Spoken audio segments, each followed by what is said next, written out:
दोस्तों हम फिर से लेकर आ चुके हैं आप लोगों के लिए सुबह की सभी ताज़ा और बड़ी खबरें। एक एक कर आपको सारी खबरों की जानकारी देंगे आज देश दुनिया में क्या कुछ हो रहा है। दरअसल दोस्तों सबसे पहली जो बिग ब्रेकिंग निकल आ रही है, अखिलेश यादव का मोदी सरकार के ऊपर बड़ा हमला, बोले फिलहाल प्रधानमंत्री नरेंद्र मोदी बोलते हैं झूठ। दूसरी बड़ी खबर में हम आपको बताएंगे दोस्तों, राहुल गांधी ने फिर से एक बार बोला प्रधानमंत्री नरेंद्र मोदी के ऊपर हमला, बोले फिलहाल प्रधानमंत्री झूठ की चलती फिरती फैक्ट्री, कांग्रेस से लगता है डर। वहीं पर दोस्तों अगली बड़ी खबर में हम आपको बताएंगे एक बार फिर से भड़की ममता बनर्जी ने बोला मोदी सरकार पर बड़ा हमला, बोले बीजेपी देश के लिए सबसे बड़ी खतरे वाली पार्टी बन गई है। वहीं पर दोस्तों अगली बड़ी खबर में हम आपको बताएंगे दोस्तों जी दरअसल आपको बता दें हिजाब वाला विवाद लगातार कर्नाटक में बढ़ता चला जा रहा है। एक स्टूडेंट ने दोस्तों भगवाधारियों को पानी पिला दिया, अकेली स्टूडेंट ने, वीडियो सोशल मीडिया पर वायरल हो गया। वहीं पर दोस्तों अगली बिग ब्रेकिंग में हम आपको बताएंगे असदुद्दीन ओवैसी का बीजेपी के ऊपर बड़ा हमला, बोले प्रधानमंत्री नरेंद्र मोदी को यह दिखाई नहीं देगा। जी हां, इसके बारे में आपको विस्तार से बताएंगे। वहीं पर दोस्तों पवन खेड़ा ने भी साधा मोदी सरकार पर निशाना, ट्वीट करते हुए लिखा यह है आपका बेटी पढ़ाओ बेटी बचाओ वाला अभियान। इसके बारे में भी आपको बताएंगे। वहीं पर दोस्तों अगली बड़ी खबर में हम आपको बताएंगे केजरीवाल ने दिया बाबा को मुंहतोड़ जवाब, बोले योगी जी तो चुप ही रहा, योगी जी के बस का अब कुछ नहीं रहा। इसके बारे में भी आपको बताएंगे। वहीं पर दोस्तों अगली बड़ी खबर में हम आपको बताएंगे कपिल सिब्बल ने भाजपा पर बोला बड़ा हमला, बोले फिलहाल जिस स्टेशन को कांग्रेस ने बनाया है उसी स्टेशन पे चाय बेचते थे आप। इसके बारे में आपको विस्तार से बताएंगे। तो सारी खबरें दोस्तों फटाफट अंदाज में देंगे, एक एक कर देंगे। फिलहाल खैर चलिए बढ़ते हैं सबसे पहली और सबसे बड़ी खबर की ओर। दरअसल दोस्तों आपको बता दें प्रधानमंत्री नरेंद्र मोदी के ऊपर जमकर भड़के राहुल गांधी। दरअसल दोस्तों कल पार्लियामेंट में प्रधानमंत्री नरेंद्र मोदी ने कल पूरे दिन जो है बस कांग्रेस की ही बातें गिनाते रहे।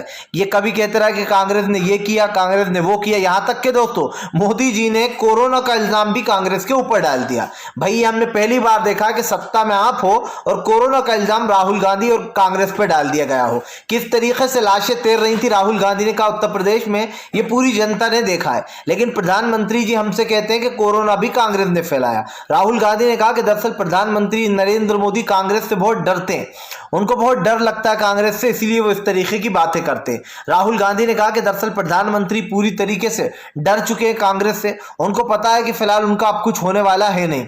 राहुल गांधी ने कहा कि प्रधानमंत्री नरेंद्र मोदी अच्छे से जानते हैं कि इस वक्त देश की स्थिति क्या है, लोगों के पास नौकरियां नहीं है, युवा बेरोजगारी में घूम रहा है, देश की अर्थव्यवस्था बिगड़ती चली जा रही है। प्रधानमंत्री ने कुछ पूंजीपतियों के लिए ये सब कुछ कर रखा है। राहुल गांधी ने कहा कि प्रधानमंत्री को लगता है कि देश की जनता को बहकाने से ये जनता बहक जाएगी, हम हमेशा सत्य के रास्ते पर चलते।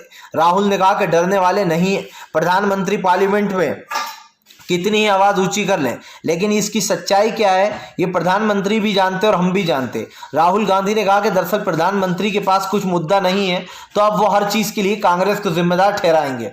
मेरी दादी, मेरा जितना भी इतिहास है मेरे परिवार का, उन्होंने अपनी शहादत दे दी इस देश के लिए, और आज हमारे परिवार को उल्टी सीधी बातें बोली जाती हैं, लेकिन मैं इन बातों को माइंड नहीं करता। राहुल ने कहा कि जब सच्चाई की राह पर इंसान चलता है तो उसको चीजें देखने को मिलती है। राहुल ने कहा कि जो दो भारत वाला बयान है वो मैं फिर से दोहराऊंगा और ये बयान बिल्कुल सच है। राहुल गांधी ने कहा आज लड़कियों के ऊपर जय श्री राम के नारे लगाए जा रहे हैं, लड़कियों को घेरा जा रहा है, कुछ भगवाधारी लोग किस तरीके से दोस्तों आतंक पसार रहे हैं ये आपने देखा। लगातार दोस्तों जैसे ही चुनाव आ गए 5 राज्यों के करीब, जगह जगह लड़कों को उतारा जा रहा है, जय श्री राम के नारे लगवाए जा रहे हैं और जानबूझकर दोस्तों हिंसा फैलाने की कोशिश की जा रही है। और दोस्तों बीजेपी ये कब तक करेगी, जब तक कि 5 राज्यों के चुनाव नहीं हो जाते। आप लिख के ले लीजिए और उसके बाद सब कुछ ठंडा हो जाएगा। उसके बाद आपको ऐसा लगेगा जैसे कि कभी कुछ हुआ ही नहीं था। जानबूझकर लड़कों को पैसे दिए जा रहे हैं, उनसे जय श्री राम के नारे लगवाए जा रहे हैं और खास कर महिलाओं को टारगेट किया जा रहा है। फिलहाल खैर चलिए हम बढ़ते हैं दोस्तों एक और अगली बिग ब्रेकिंग की तरफ। बता दोस्तों अगली जो बड़ी खबर निकल कर आ रही, प्रधानमंत्री नरेंद्र मोदी पर ममता बनर्जी का निशाना, बोले फिलहाल बीजेपी कर देगी इस देश को बर्बाद अगर रही सत्ता में। दोस्तों ममता बनर्जी की बात पे मुझे इतनी सा भी शक नहीं है।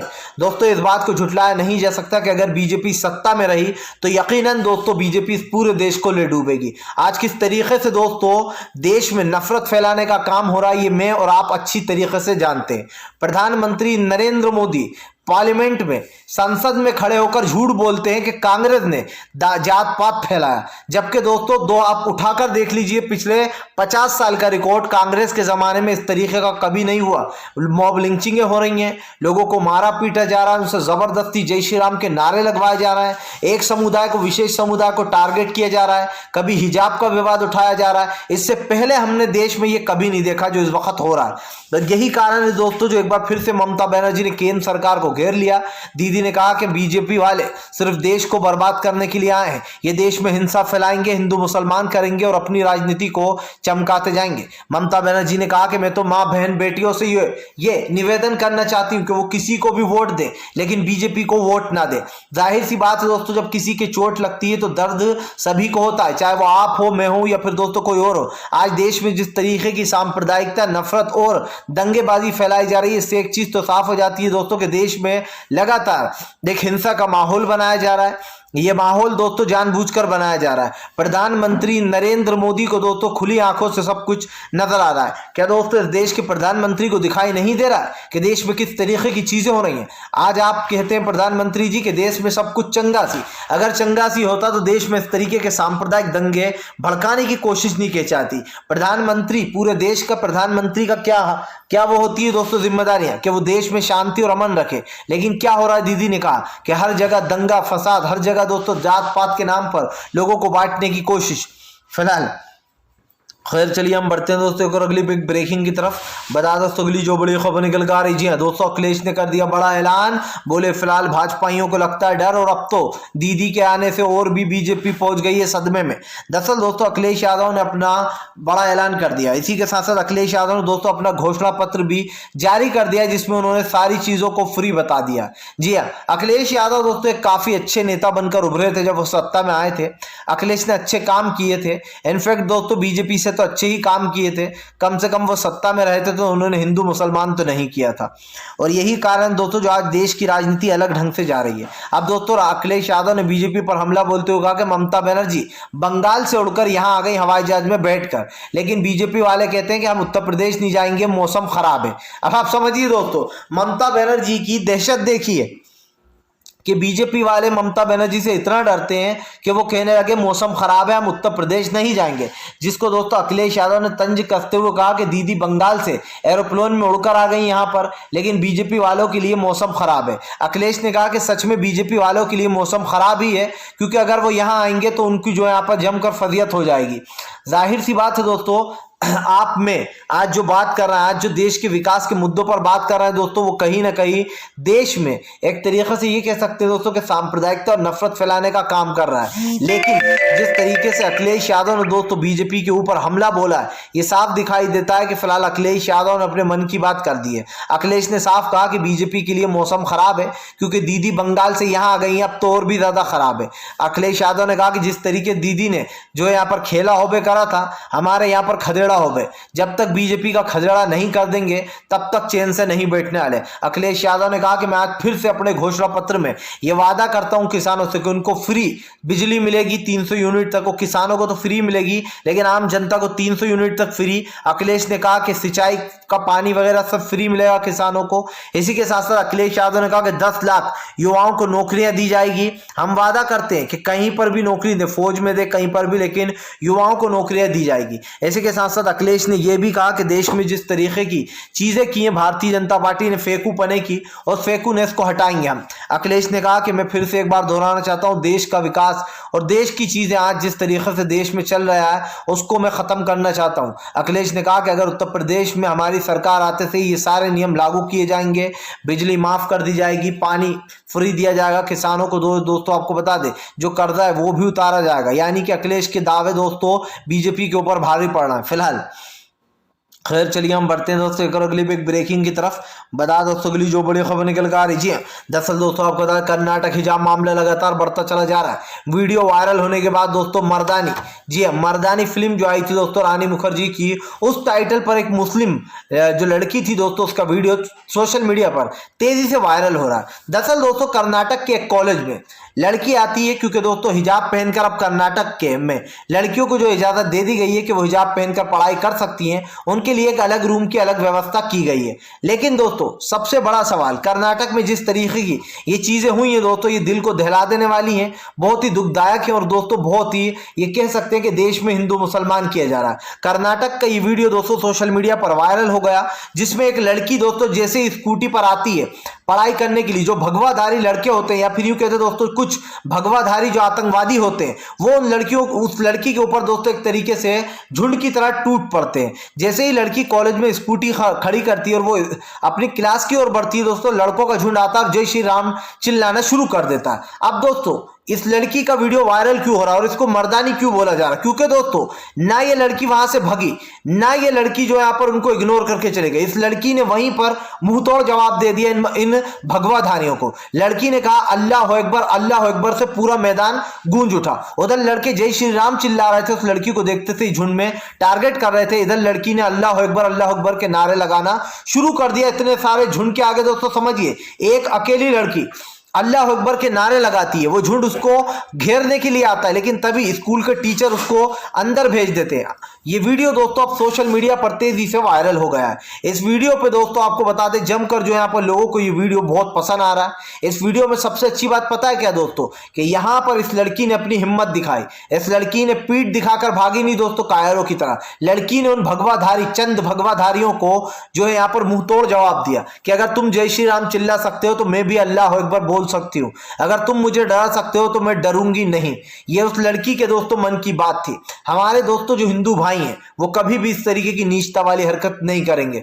मैं आपसे फिर कहता हूं दोस्तों, ये हमारे हिंदू भाई हो ही नहीं सकते। ये तो वो लोग हैं दोस्तों जो हमारे हिंदू भाइयों का नाम खराब कर रहे हैं। ये वो लोग हैं दोस्तों जो हमारे कुछ चंद भगवाधारी हैं जो कि हमारे हिंदू भाइयों का नाम खराब कर कर ये बताना चाहते हैं कि देश में किस तरीके की नफरत फैल रही है। मैं कल का दोस्तों आपको एक बयान सुनाना चाहता हूं जो मोहन भागवत जो कि आरएसएस के प्रमुख है वो क्या कह रहे थे, समझिए दोस्तों। मोहन भागवत जो आरएसएस के प्रमुख है वो कल कहते हैं कि भैया इन लोगों से हमारा कुछ लेना देना नहीं है, जो लोग धर्म संसद लगा रहे हैं, जो लोग जय श्री राम के नारे लगवा रहे हैं, ये लोग तो अपनी अपनी दुकानें चला रहे हैं। अब आप समझिए दोस्तों, आरएसएस के प्रमुख मोहन भागवत क्या कह रहे हैं कि इनसे हमारा कुछ लेना देना नहीं है। तो भाई जब कुछ इनका लेना देना ही नहीं है तो फिर आखिरकार ये जो कुछ लोग संगठन बना के उतर रहे हैं इन पर कार्रवाई क्यों नहीं होती है? जो लड़के लगातार दोस्तों जय श्री राम के नारे लगवा रहे हैं उनके ऊपर कोई कार्रवाई क्यों नहीं हो रही? क्या उनके ऊपर तब कार्रवाई होगी जब वो किसी के ऊपर दोस्तों किसी को मार देंगे? जिस तरीके से उस लड़की को वो लड़के घेर रहे थे दोस्तों, इससे साफ दिखाई दे रहा था कि लड़की की ओर वो हमला भी कर सकते थे, क्योंकि साफ दिखाई दे रहा था कि उस लड़की को, अकेली लड़की थी और वहां पर जिस तरीके के नारे लगवाए जा रहे थे उस लड़की को डराने और धमकाने की कोशिश की जा रही थी। लेकिन दोस्तों अब ये जो मामला ये तिकोना हो चुका है। तिकोना कैसे हो चुका है दोस्तों? लड़की को तो खूब प्यार मिल रहा है, लेकिन जो भीम आर्मी है दोस्तों वो अब हिजाब के पक्ष में आ गई है। उनका साफ कहना है कि हिजाब पहनने में क्या गलत है, सबका अपना अपना धर्म होता है, सबकी अपनी अपनी जो यहाँ पर दोस्तों वो होता है। आप देखिए दोस्तों, पहले शाहरुख खान को बदनाम किया जाता है कि वो लता दीदी पर थूक रहे हैं, जबकि वो दम पड़कर फूक रहे थे। और उसके बाद दोस्तों हिजाब वाला मामला जानबूझकर दोस्तों ऐसा क्यों होता है कि जब 5 राज्यों के चुनाव होते हैं दोस्तों तभी ये भगवाधारी जो गुंडे हैं ये निकलकर दोस्तों अपने बिल से बाहर आ जाते हैं। ऐसा क्यों होता है आप समझिए, जो है यहाँ पर इस तरीके की बातें बोली जाती है क्योंकि दोस्तों बीजेपी सांप्रदायिकता फैलाकर चुनाव में किसी तरीके से अपनी जो यहाँ पर दोस्तों पूरी जगह बनाना चाहती है और वो किसी तरीके से चुनाव को जीत लेना चाहती है। बीजेपी दोस्तों तब तक ये करती रहेगी जब तक कि आप उसको वोट की चोट नहीं दोगे। जिस दिन बीजेपी सत्ता से बाहर हुई इस दिन दोस्तों मैं आपको लिख के देता हूं, ये जितने भी ये लोग दोस्तों बिलों से बाहर निकल कर आ रहे हैं, जबरदस्ती जो है लोगों से जय श्री राम के नारे लगवा रहे हैं या फिर टारगेट कर रहा है, ये सब के सब बिल में घुस जाएंगे। और उसके बाद आप देखना कि अगर कांग्रेस की सरकार आती है या किसी और की आती है तो भी दोस्तों आप देखना कि एक भी भाजपाई आपको विरोध करता हुआ नहीं मिलेगा, और मिलेगा तो पुट्ठे भी फोड़ दिए जाएंगे। वो बात अलग है कि बीजेपी इन लोगों को बख्श रही है फिलहाल। खैर चलिए हम बढ़ते हैं दोस्तों अगली एक ब्रेकिंग की तरफ।